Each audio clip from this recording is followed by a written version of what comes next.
action has started. You heard the bell. Bernardo Osuna alongside Timothy Bradley and Mark Kriegel coming to you live from the bubble at the MGM Grand in Las Vegas. And when the big boys step in, you don't want to step out for any reason, Tim. No, you don't. I hope you got your chips ready, your drink ready at the house. Don't run to the kitchen because it can end in the blink of an eye. You know, Rice started boxing late, 24 years old, but he's very athletic for a big guy. He can move. He has great feet. He knows what he's doing. He's very what do you say? Very unpredictable at times. And he started out at the Michael King's All-American Heavyweight program in Carson, California, where he got great work along Charles Martin and Dominic Brazil, a former football player. They're both former football players, but Ajagba played soccer, that type of football, and Rice played tackle football.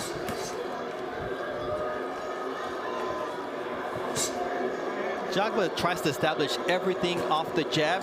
They sparred a few weeks back before they knew they were going to fight one another. And Rice told us, we'll see who took more out of that sparring session. If the fact that he couldn't touch me or the fact that, he just wasn't working to land that big shot that one night, because I got him second. I wanted him first, but I got him second. Right. Well, the quickness, you can see the quickness and the elusiveness of Rice right now is giving Ajagba a little bit of issue. Ajagba just walking straight in, looking for the jab, landing the shot occasionally, but really can't get anything going at the moment. It's the first round, but we'll see as the fight continues.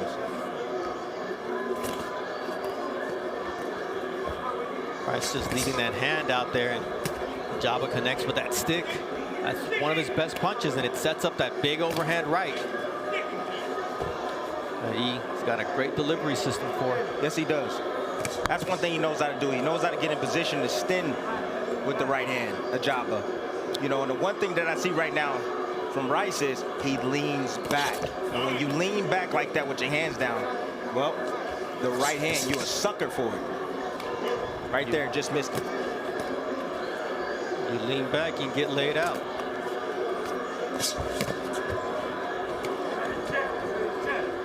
Right there, you saw Ajagba. He threw the right hand, kind of fell in a little bit, but he looked a bit desperate to land that right hand.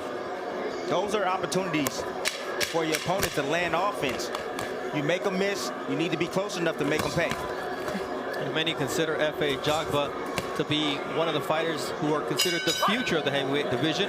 Mark Kriegel, there's already a blueprint. Governor of Nevada. We're talking about the best heavyweights in the world going back-to-back in December 12th and 19th, if things go off as planned. But fans, I think, necessary for both of those fights to happen, especially for Wilder Fury 3, actually. All right, Bernardo Osuna alongside Tim Bradley. There's that right hand that Ajagba was able to deliver. Rice takes it, moves backward, but that's got to be the first warning salvo from Ajagba tonight. He set that up perfectly. Lined him up in position with the jab, right behind with the right hand.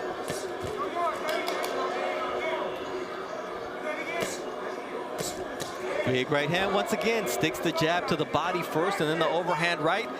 Ajagba told us, I used to watch Vladimir Klitschko's fights, even against Samuel Peter, my countryman. But my dad's favorite fighter was Muhammad Ali and then Vladimir Klitschko. He said, I'm not sure if my dad's gonna be able to watch the fights tonight.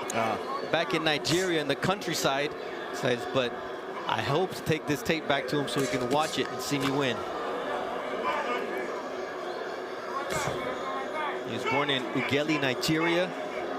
It's not the big city like Lagos, and said sometimes you have to go and walk miles to get water, and we don't have electricity all the time, so it's a hard life for the family of Ajagba. That's why it's key that he makes it as a professional fighter in the U.S. Now he's landing the right, Tim, but he's doing it one shot at a time. That's all he needs. That's all he needs to land that right hand. But the thing is that Rice is doing a great job in taking some of the steam off the right hand by moving backwards.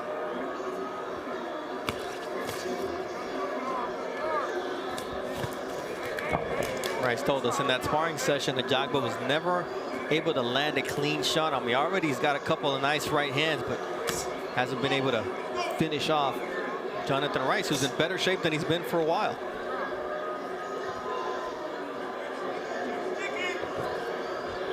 Had a round of sparring with our very own Mark Kriegel over there at the Churchill Wildcard West gym, and Kriegel will tell the story about what happened with him.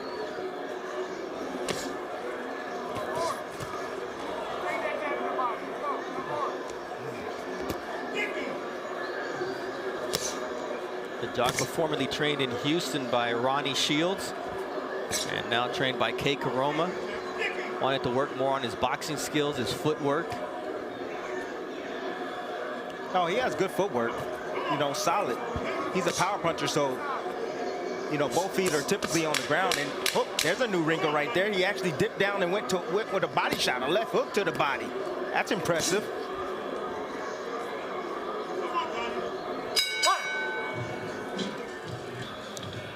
There it is. Blinding jab right there to stop this right hand. You see Rice was throwing his right hand, kept his head on the line, but Ajagba, he threw his right hand and got his head off the line. Here it is again. Beautiful sequence right there from Ajagba. You know, he hit him actually when he was coming in. You know, he hurt him pretty badly there, you know. But everything is off the jab. That's what I like. You know, fundamentals. Everything off. He caught him with the top part of the glove. He didn't turn it over. He wasn't able to turn it over. Round 3 of a scheduled 10-round fight for Efe Ajagba in his Top Rank Boxing on ESPN debut. Taking on Johnny Rice, the fighter who's trained. Oh, nice counter there by Johnny Rice. He's trained by Clarence Bones Adams here in Las Vegas, Nevada. Maybe that'll wake up Ajagba. No, but that's what he needs to do. You know, every time Ajagba, every time he extends with the right hand, he leaves himself open. He falls in with his right hand.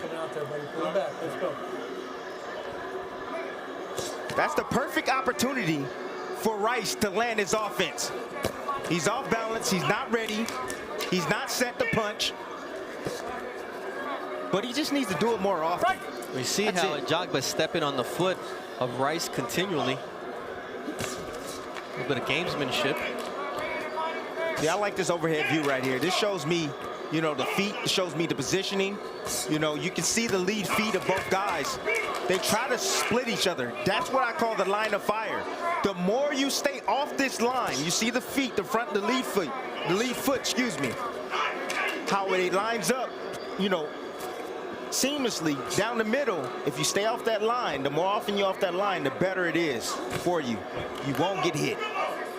And you see what a different fighter Rice is when he lets his hands go. I mean, in his last fight, losing in Australia against Dempsey McKean, an undefeated fighter, he only threw about 20 punches per round. You can't do that, at the top level of the heavyweight division. You got to want to win, Bernardo. That's just it. You know, like I said, he's talented. He has a lot of talent, but you got to want to win. Mark, what's the thought process in Efe Ajagba's corner? Kei Karoma wants Ajagba jabbing to the body and throwing more feints. He wants him to mix it up a little. Also, I'm not sure what you'd call that sparring with Johnny Rice. He just refrained from a mercy killing. Heard he landed a nice body shot on you. Kriegel's as valiant as they come in terms of getting in there and doing actual sparring. Oh, there we see the footwork once again, the tripping between these two fighters, trying to establish that lead foot. See, that was a nice right hand right there. But, you know, what I like about what Rice is doing is he's isolating the offense of Ajagba. Ajagba was used to throwing, what, 74 punches a round? He's not throwing 74 punches right now. He's not. He's isolating them. He's keeping them thinking.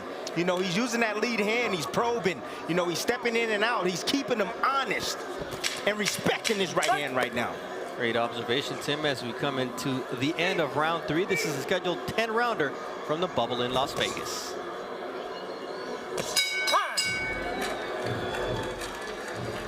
Both guys. Oh, yeah. That's obvious. You know, I told you most heavyweights is heavy. I mean, lazy, I should say. most Heavy heavyweights and is lazy. heavy. Heavy and Thank you, lazy. Tim. Captain Yes. Obvious. Most welterweights are welters. Yeah, exactly.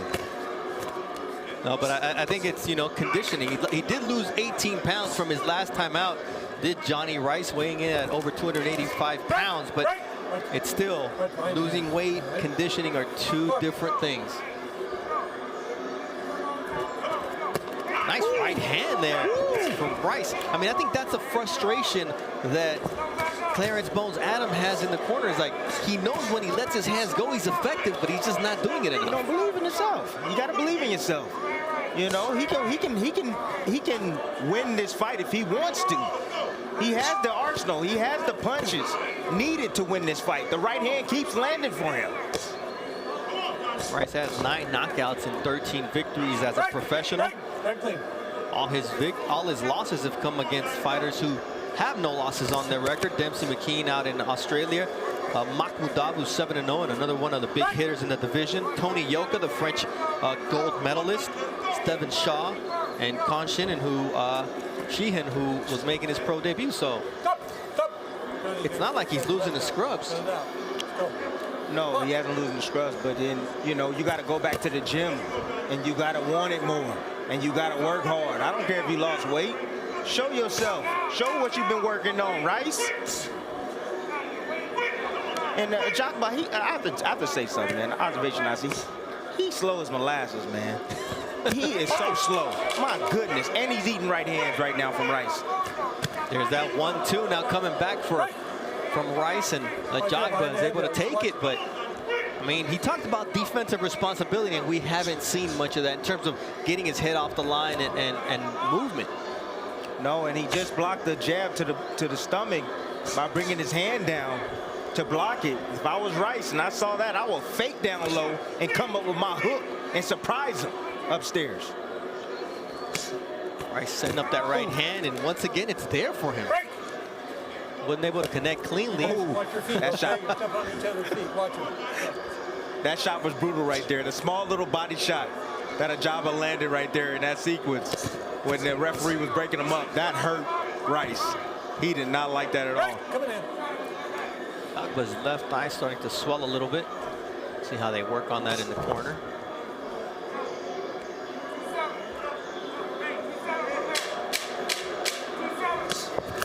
Ajagba said he had something to prove, and so far he needs to do a lot better than what we've seen in these first 4 rounds. Some time. There's a right hand. You see it, Ajagba. What are you, 6'6", and you're bending down like you're a small man to get away from a punch, and the right hand met him. There it is. Another right hand lands for Rice. You know, Ajagba didn't move his head at all. I understand that he doesn't feel the punching power coming from Rice, but what if he gets hit by somebody that reels some lethal punching power? That will affect him and could get him in trouble.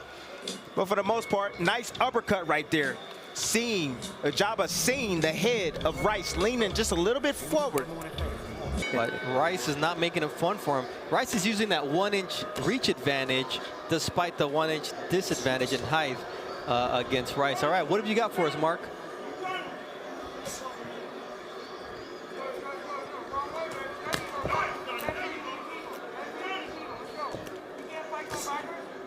Spoke to Bones Adams in Johnny Rice's corner. He says, treat him like a heavy bag, push him back, believe in yourself. You can pull off this upset. I believe he can pull off the upset if he lets his hands go. It's not his nature. That's not Rice's nature. You know, Rice is, you know, talking to him in the fighter meeting, he's a smart guy, you know. Very meticulous about things, very cautious about everything. He thinks about everything. He's a counterpuncher at heart. But he can win this fight if he steps up the tempo. You know, they say you got to have a good sole. Well, the sole of the right foot of Johnny Rice is coming apart from the bottom of his foot. Oh, Lord. Well, they better get some tape out. I hope somebody got some duct tape in the corner. Oh, beautiful shot right there from Rice. That same right hand that Ajagba has no answer for.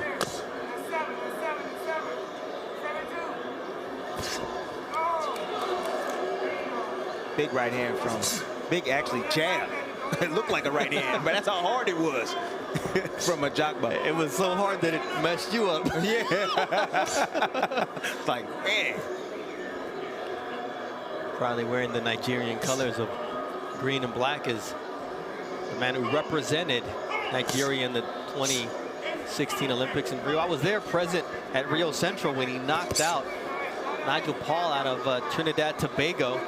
It was an impressive knockout, and I think he needs that type of performance tonight, but I haven't seen anything that would tell me he could do it through the first 5 rounds. Well, I'm going to tell you right now, he can do it. Ajagba can do it, because right now he's landing this 6 stick down to the body. You can tell he's been watching Andre Ward, because that's what the tool that Andre Ward uses. That stick down to the body, that takes a lot out of a fighter. Big shout out to Andre Ward. Can't wait to see you in the bubble here, as well as Joe Tessitore, who's calling college football for right now. So pretty soon we'll all be together here in Las Vegas, Nevada. Have the whole crew. Double jab there from Efe Ajagba. Get ready for the right hand. It's coming. It's coming for Ajagba. There it is. He's setting it up right now by shooting that jab to the body, getting the hands down of Rice, luring him asleep, and then boom, right hand's going to sneak him over the top.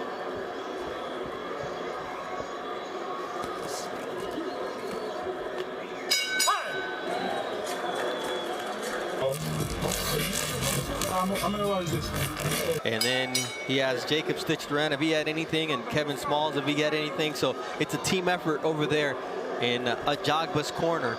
But in the end, the formula is the same. You've seen it from the get-go. He just has to deliver that big right hand. As he landed 72 punches out of 221, that's 3 times as many as his opponent, Johnny Rice. Well, Rice is aware of the right hand. So Rice is going to do everything he possibly can to get rid of it. So Ajagba has to develop a left hook. Yeah. He has to develop body shot. He has to develop, defense. Getting his head out of the way. Be responsible defensively. And don't get hit with right hands over and over and over. You know, whenever you switch promotional companies, it's always a question of, did they give up on you, or did a better opportunity come along? And he said, I want to prove to them that they made a mistake in letting me go. Yeah. And so far, I haven't seen that explosiveness, that desire, that look in his eyes to want to be impressive tonight. He's taking his time. He's listening to his corner. Kay Karoma giving him good instructions to take his time. Don't force the knockout. Let it happen. Let it develop on his own. And the longer the fight goes, the better it is for him, considering the conditioning of Rice. Hey, he's still got 10 rounds of work. He's still got time. Slowly, with that jab, he's breaking down Rice.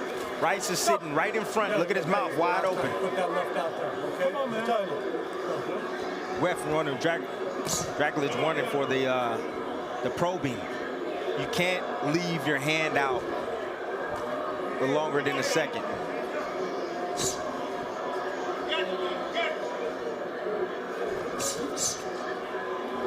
Unless you can do 2 jabs in a second, like Ajagba just did. That's illegal. You constantly see the same sequence from Ajagba. The jab to the belly, right hand up top. Not a whole lot of change up in his arsenal. He's just very fundamentally sound, very, ordinary when it comes to his punch selection. And that's good enough, in my opinion, with today's heavyweights. It's good enough to win championships. Is it though? And look at Deontay Wilder. Yeah, Deontay Wilder had that one too. But that's like concussive, explosive, once in a generation power that we see from Deontay Wilder. Yeah, he hit you. He knocked your soul out of you. Because look, with all due respect to Ajagba, he's been able to land a couple of solid right hands, and Rice has been able to take him. So when you don't have that type of power, you got to develop something else around it, as you mentioned. So we're coming to the end of this round, and our main event is coming up next. Jose Pedraza will be an Olympian who represented Mexico in those same Olympics. He says, if I do well, maybe they'll give my brother a shot. So not only is he carrying redemption for himself, Tim, but he's looking to redeem his family and open opportunities for his twin brother.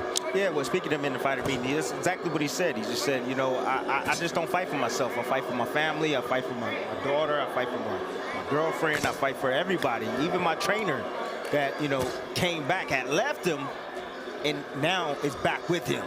And they're on the journey back again. So it's like that couple where he was drinking too much, partying too much, and he said, you know what, I can't be here to see you destroy yourself. Then he redeems himself a little bit, and he gets a chance, and now they're back together trying to make it work. So boxing reflecting life many times.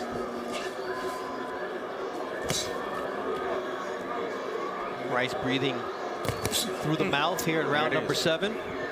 The right hand once again. Efe Ajagba looking to deliver. That was beautiful. Ajagba shot a jab out there and actually threw a hook. That was the second punch he threw. Changing up his offense a little bit. That's great. Stick to the body, stick to the chest. A lot of times you hear what trainers say, just throw it. Hit him on the shoulder, hit him in the chest, hit him anywhere. Yeah.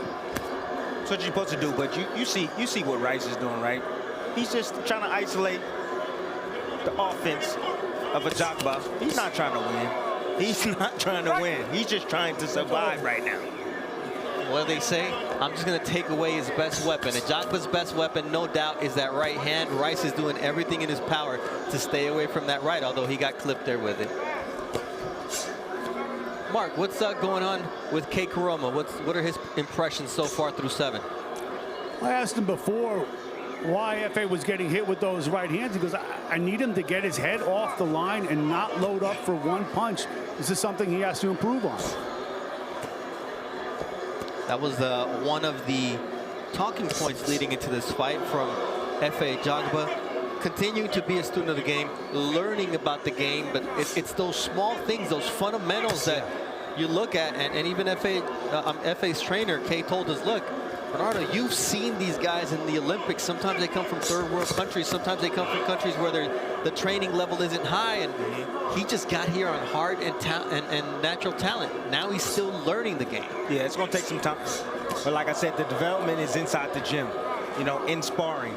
You know, the fact that Ajagba is going late, he's been 10 rounds once already, you know, so he's developing actually on the job right now, but he needs to go back to the gym and work with Kei Kuroma. He hasn't had him in a long time now. It's been a little bit of time they've been working together, so it could take a little time to see maturity. To compete with these guys. Now, Kei said, look, if they offer him Anthony Joshua tomorrow, we're going to take it.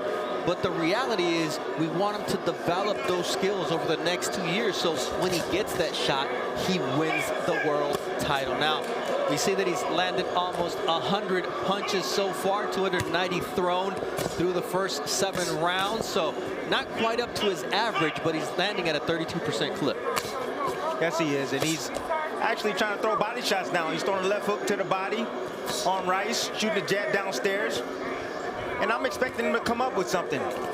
Come up with something over the top after throwing those body shots. Talking about half of the punch output for Efe Ajagba compared to the 74 punches per round. Yeah, you see, look what Rice is doing. He looked like he's going to do something. He looked like he's going to do something. So what does it do? It freezes up Ajagba. Ajagba's like, I don't know if I want to commit. I don't know if I want to commit. You know, but honestly, all he's doing is he's just stalling. That's it. Just stall him. He's looking like he's going to do something, but he really isn't. So you're telling me that Rice is like a cobra when it opens up its hood, and it's like, if you want me to, I'm going to do something, so don't come closer. But he doesn't really want to spit the venom, but if he has to, he'll do it. Exactly. All right. Thank you for the explanation. National Geographic in the house.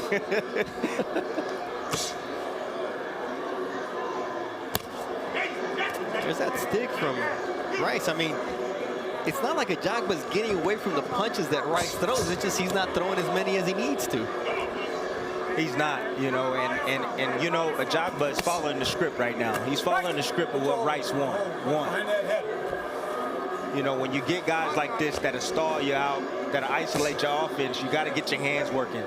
You know, the busier you are, you know, the more they're going to have to worry about. Right now, Rice is not worrying about not too much, but just the right hand. He's looking at the right hand. He's like, okay, I know what you're trying to do. Ajagba got to switch up some things, pick up the tempo. The only time Efe Ajagba went the full 10-round distance was against undefeated Turkish Olympian Ali Demirezin. That was here in Vegas in July of last year. He overcame an injured right elbow in the first round on the Pacquiao-Thurman card. We don't see outright any physical issues tonight, but I don't know if he's thinking too much. I don't know what it is, but Ajagba just does not seem very confident in what he needs to do tonight. Well, that's what they want. They want him to be a thinking fighter. You know, having, high volume is great. It's fantastic, but you leave yourself open. Every time your hands leave your face, you leave yourself open. They want him to be a more methodical type of boxer. Set up your punching power. That's the reason why he got with K. Karoma. That's what they bring. You know, Shakur Stevenson and guys like that, man. That's what they bring. And the dopest part about it is Shakur Stevenson is in this man's corner. He shows up to training camp to watch him train and gives him tips.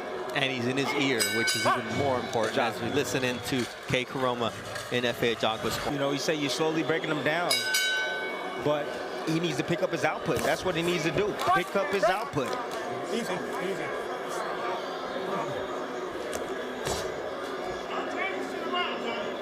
Rice keeping that left hand very, very close to his hip has been the case throughout the fight, and inviting a right hand from Ajagba. Look, heavyweight division, it only takes one punch, a punch that you don't see. So you got to do everything as right as possible. You know, you just can't rush in there, give up your balance, overcommit, and then get caught with something silly and get hurt. Ajagba right now is taking his time and trying to set up this knockout right now. So Mark Kriegel, you were in the corner with K. Karoma. What's the thought process going on there and how you can finish this fight in the last 2 rounds? Well, I asked Kay, how does Efe finish a fighter who just wants to survive? And he says, you box and you break him down. You stay with your discipline. You stay with what you've been taught. Thank you, Mark. A lot of times, nice right hand there from Johnny Rice. A lot of times you fault guys for getting away from the game plan. Yeah. But sometimes when they get away from the game plan, beautiful things happen in the ring. Look, this is, you know what? This is all about maturity right now for Ajagba. You know, he's learning right now. He's learning on the job right now. These are very important rounds for him in his career. Right. Yeah, come on. And K. Karoma, he wants him to just stay disciplined. You know, a disciplined fighter can win a lot of fights. Listening to your trainer. There's that nice right hand from Johnny Rice, who has the tools to make it happen, but just maybe not the physical conditioning to do it. Physical conditioning, it's more mental. You don't have the mental to do it. He's okay with just surviving. That's the reason why he has 5 losses. He can win a lot of these fights. He's very athletic. As you can see, he can hold his own, against a hard puncher like Ajagba. But he got to want it. There it is, another big right hand from Johnny Rice. And I mean, just like we talk about Ajagba having that right hand, Rice could erase everything he's done wrong in this whole fight with one shot. The same shot over and over. I always say, if you get hit with the same shot over and over, something is wrong. You got to be able to compute that. Keep your left hand up. Get your head off the line. These are things that I'm sure that K. Karoma preaches, but Ajagba just has to do it. It's one thing to study the game. It's another thing to apply it once the punches are flying. I'm pretty sure that Clarence Bones Adams is going to have some select words for Johnny Rice as he comes charged. Don't leave anything out there for me. Listen, this is all mental right here. When you're tired, you're fatigued, you feel like you can't hold your hands up, man. It definitely fatigue, and that tiredness, make a marshmallow out of everybody, bro. It really does. Softens you up. So you have to bite down on your mouthpiece, grab a hold of your onions, and say, hey, I'm here to win. I'm here to take you out. I'm here to do whatever I need to do that's necessary to win this round. I mean, we just saw the CompuBox numbers, and it was pretty impressive that Ajagba's only landed 25 power punches compared to 21 for Jonathan Rice. I understand that Ajagba's jab has landed at 96 times, but This is the heavyweight division, and if you want to get a world title shot in the near future, you've got to make noise, and the way to make noise is by laying guys out. Laying guys out. But you know, you're not going to be able to knock everybody out. And right now, Ajagba, if this fight continues to go the distance, he's going to learn a lot from this fight. He's going to go back and look at the tape. You know, he's going to come back and know that he needs to move his head and not keep his head on the line. There's a lot of benefits in going the distance, especially as a heavyweight.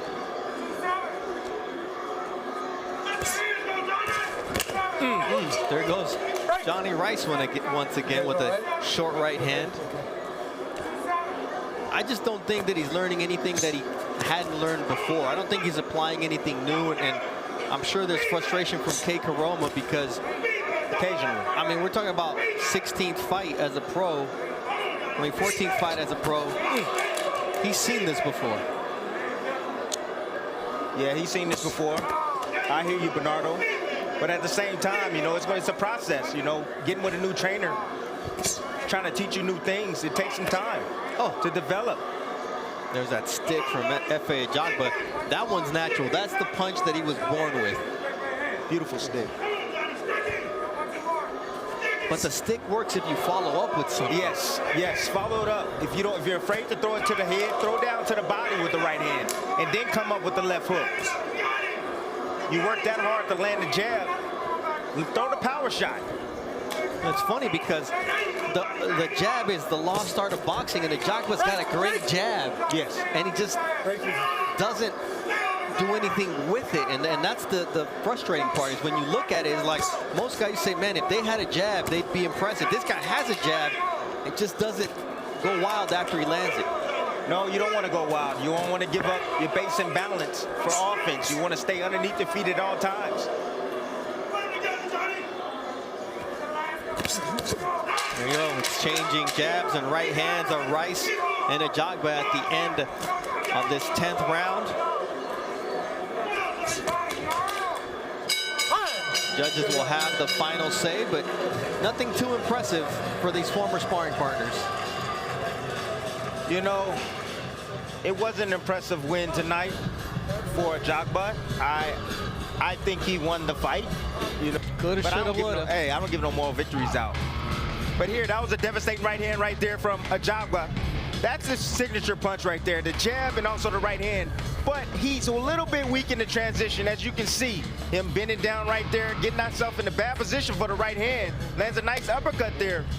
But in transition from offense to defense and back to offense, he's weak there. He needs to go back to the gym and work on that with K. Karoma. His defense, getting his head off the line, that's very important, especially for a heavyweight. He cannot continue to take those right hands over and over and over. And then also pay more attention to the body. If you want to break a guy down, go down to the body. The jab to the gut was fantastic. It was impressive, but you can do a little bit more.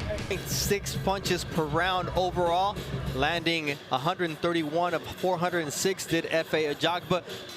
After 10 rounds here inside the MGM Grand, we go to the judges' scorecards for the official decision. Max DeLuca has the bout 98-92.